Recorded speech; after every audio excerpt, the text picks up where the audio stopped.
Bonjour à toutes et à tous, c'est Amphinobi94. On se retrouve aujourd'hui en ce vendredi 18 mai 2018.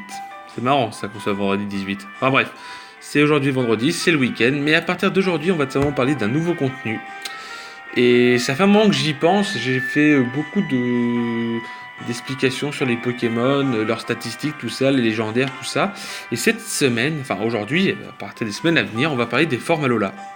Alors, c'est très simple, on va comparer Rattata, et les deux Rattata et les Rattatak de forme Alola. Donc je vais commencer la forme Alola. Donc le forme Alola est tout simplement un Pokémon de type normal ténèbres, comme vous le savez, c'est un Pokémon souris, d'une taille de 0,3 m, soit un pied, avec un poids de 3,8 kg, soit 8,4 livres.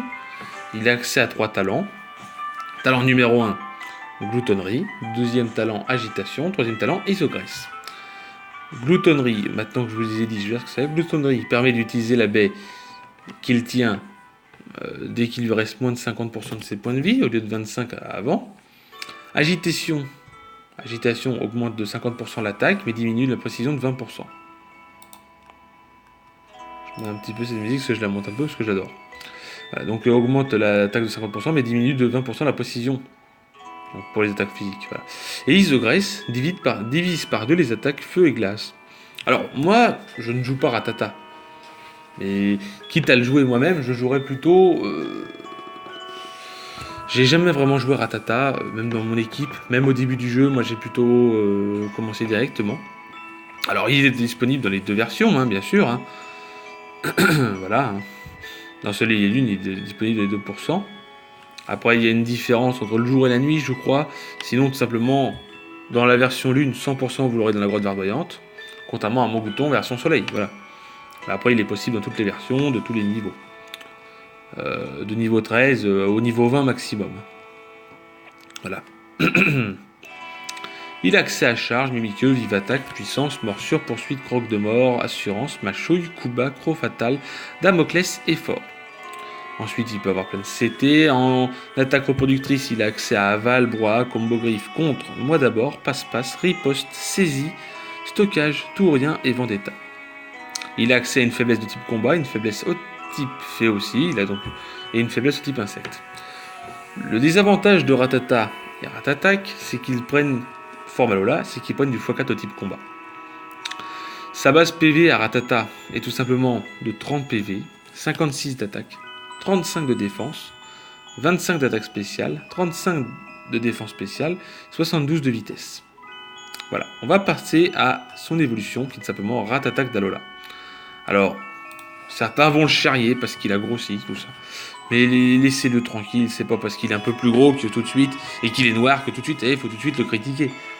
Il est quand même rarement joué, c'est vrai, vu à son double type, comme je l'ai dit tout à l'heure, étant normal ténèbres x4 au type combat, mais c'était un Pokémon de type normal ténèbres, c'est une souris qui possède une taille de 0,7 m, soit 2,3 pieds, d'un poids de 25,5 kg, soit 56,2 livres. Les talents sont les mêmes, gloutonnerie, agitation et isogresse. Voilà, il a ses points d'effort de plus en vitesse. Son taux de capture est de 127, j'en parle pas, mais bon, il est quand même assez facile à capturer. Par contre, il faut savoir que pour avoir Rattatak d'Alola, Rattata évolue au niveau 20 la nuit. C'est la différence, contrairement à Rattata, qu'on dira juste après, mais lui, je crois qu'il évolue, je vous dirai après, il évolue d'une autre manière. Voilà, il est disponible quasiment partout, Rattatak d'Alola, voilà.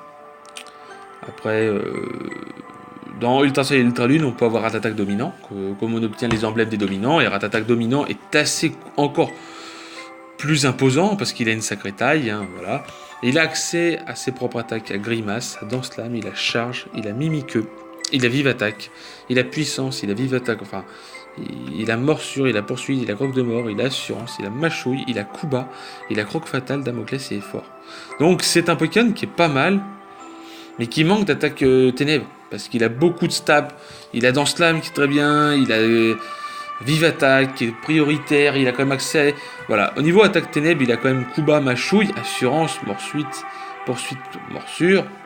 Alors poursuite est très bien en stratégie, hein. Un Pokémon s'enfuit, hop, vous faites poursuite, vous le trappez, tac, et voilà, il se fait trappe, voilà. En attaque reproductrice, ça ne change pas, il a quasiment la même chose.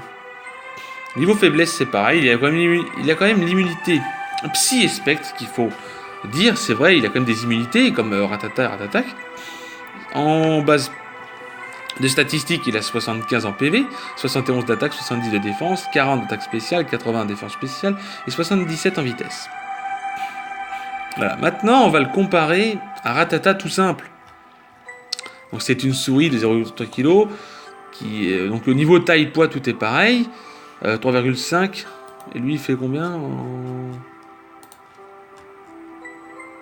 Ah ouais non, il est un petit peu plus lourd le Ratata d'Alola, l'autre il fait 3,5 kg, et l'autre il fait 3,8. Les talents du Ratata de Kanto, donc celui-ci, sont cran, fuite et agitation. Donc cran, c'est simplement, ça permet d'avoir 100% de chance de se faire un combat pour fuite, excusez-moi, je me suis gouré. Cran, ça multiplie par 1,5 l'attaque qui s'ouvre la preuve de statut.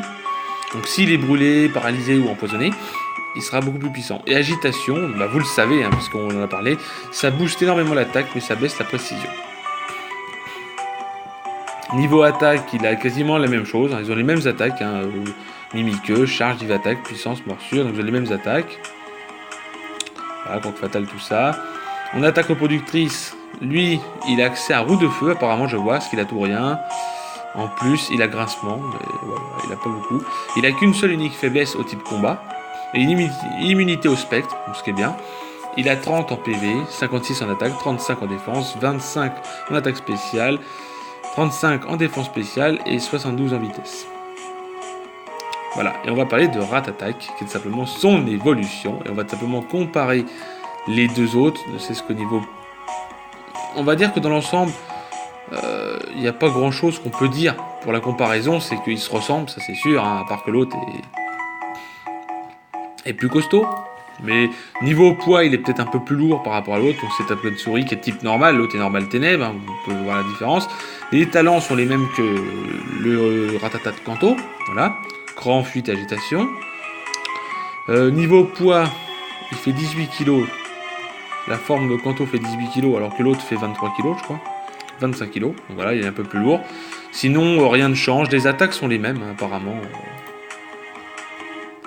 Les attaques sont les mêmes. Oui, il a les mêmes attaques. Ils ont les mêmes move pool, à part que l'autre a roue de feu, comme j'ai dit.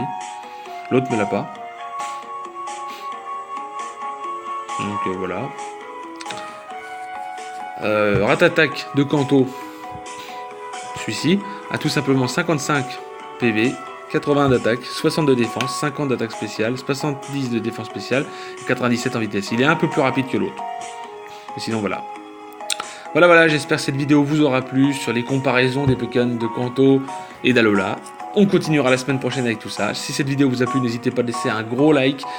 Je dis toujours, allez voir Guerre des Geeks, DJ Paris 75, arabi.com et allez voir Stu McLean.